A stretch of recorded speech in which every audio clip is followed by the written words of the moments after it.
Yun.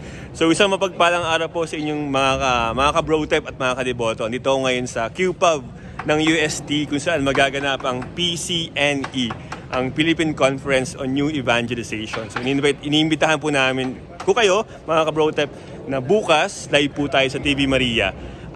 Makapanood niyo po ito. 3 days conference po ito na pwede yung subaybayan sa TV Maria live sa Facebook page nila. So ngayon kasama ko ang isa sa mga parochial vicar ng Quiapo Church, si Father Jess Madrid.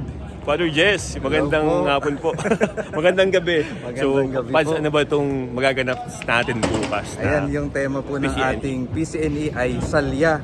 Ang inspiration po ay ang ating salya sa traslasyon sa Quiapo. Yun. Ang pag-usad, pagtulak, yan, para tayo ay makatawid sa magandang buhay. Ayun. So, salya. Kasi sa Quiapo Church, Father, gamit na gamit to.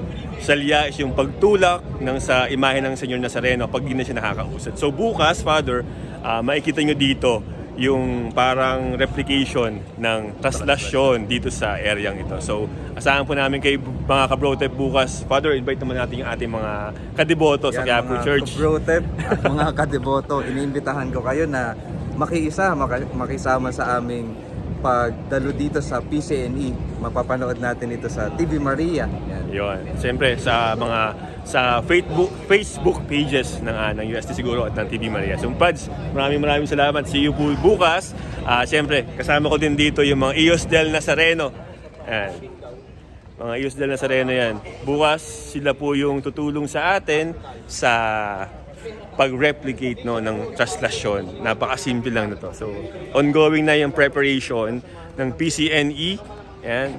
So, 3 days po yan na event para po sa ng PCNE. Simula bukas hanggang linggo. Kaya, sabaybayan po natin yan mga ka-brotep.